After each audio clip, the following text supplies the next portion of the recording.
Hey everyone, as most people will know, the US election is happening on Tuesday, where finally, after months and months of primaries, nominations, conventions, adverts going back and forth attacking each candidate, and the debates, the American people will choose between Democrat Barack Obama and Republican Mitt Romney.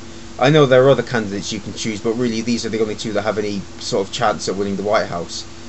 In these final few days, the campaign is looking for two things, which I guess is the same two things they're looking for, at any point during the election.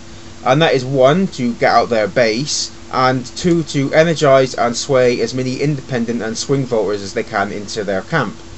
This is not what I want to talk about in this video, though, although this is more aimed at the voter who hasn't made their mind up yet or doesn't know who to vote for. Someone who maybe likes one side over the other but isn't motivated enough to vote for them. From anyone who has watched my videos for any length of time can probably guess that I'm going to be for Barack Obama. He isn't the messiah people thought he was in 2008, but he is shitloads better than Mitt Romney on a wide variety of issues. The thing I want to discuss now, though, is not particularly about the beliefs that each candidate holds, but it's more about the Supreme Court and why it's more important than ever to vote for Obama. Now, for those who don't know, and I'm by no means an expert, so don't take what I say as gospel, the Supreme Court is made up of 9 judges, usually 4 liberal, 4 conservative, and a swing vote, and they hear cases and judge them based on whether they are keeping with the tenets of the United States Constitution. They have the final say on the laws in America. For example, the Affordable Health Care Act. Even though Obama and House and Senate Democrats pushed the law through, if the case got to the Supreme Court and if it was judged to be unconstitutional, then it would have been struck down, or at least parts of it would have been, and there wouldn't be a damn thing that they could do about it. This is why the Supreme Court is so important, because the president is the one who picks justices. Yes, they have to be confirmed by the Senate, but that usually isn't that big of a problem. If Mitt Romney is elected, he will get the chance to elect whoever he wants to the Supreme Court. Now, there isn't a retirement age so long as the justice has their full mental capabilities, so they can stay on for as long as they choose. I think the oldest justices at retirement were 90. But he will have a very real chance of nominating someone, and with the country being as politically divided as it is, he will be under intense pressure to nominate someone to the far right. And if you think he will stand up to the base of his party as well as other elected Republicans, you've really got another thing coming. This real chance that I speak of is Ruth Bader Ginsburg, a liberal who is the oldest justice serving at the moment at 79 and a survivor of pancreatic cancer.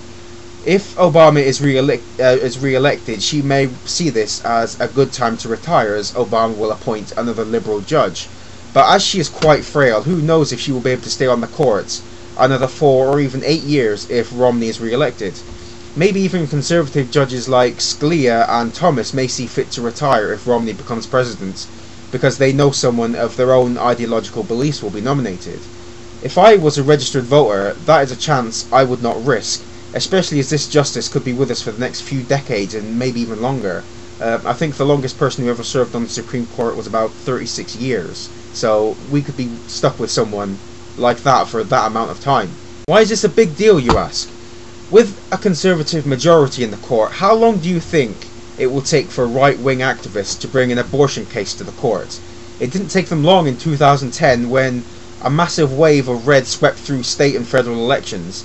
The third bill the House of Representatives wanted to pass was an anti-abortion bill, and we've seen how the states pushed bills through their conservative-controlled legislatures from day one, from forcing women to get ultrasounds to incredibly restrictive new regulations designed only for abortion clinics that have no other purpose but to make it impossible for them to operate. Do you think they are going to uphold Roe versus Wade, the Supreme Court, after all this? If you do, I have some magic beans to sell to you. You don't even have to be pro-choice to see the damage that this could do to women. Overturning Roe v. Wade will not get rid of abortion.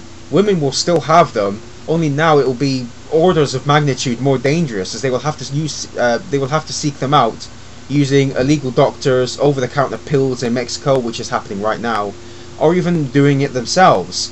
I think it's safe to say that women will die if this decision is overturned, and if you care about women at all, then you cannot vote for Mitt Romney.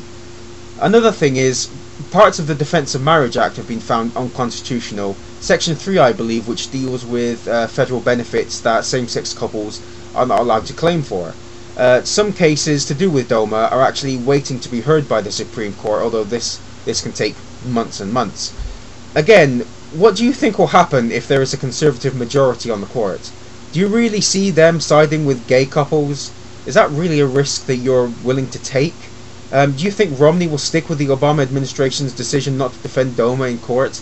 I find that to be very unlikely, especially as he said he wants to amend the Constitution to define a marriage as between one man and one woman. What about Citizens United? This is another ruling that a retooled Supreme Court could vote on. Not for repealing it, mind you, but expanding it. Right now, it's still illegal for corporations and unions to give directly to candidates in federal office. But if they see an opening to further open up the rules of financial contributions in elections, do you really think that right-wing activists are not going to do anything about that? I'm not saying whether that would be a good thing or a bad thing, but if you don't like the sound of that and you're planning to vote for Mitt Romney, I would seriously reconsider. Voting for Mitt Romney is not just a vote for him or against President Obama. It is a vote against women and a vote against the gay community. These are two big groups of Americans that could have their rights drastically altered to fit the agenda of a man who cannot push back against the base of his party even if he had a bulldozer. For fuck's sake, even McCain had the integrity to stop that woman in her tracks who said to him at during the 2008 election that Obama was an Arab. Romney does not have that kind of courage. There are people who suffer from schizophrenia who have less cognitive dissonance than he does. But this is getting away from the point I'm trying to make. With Mitt Romney as president, there is a good chance that he could alter the Supreme Court in a way that would be detrimental to women and homosexuals' rights. And if that happens, it could take years, and maybe perhaps even longer, before they get those rights back.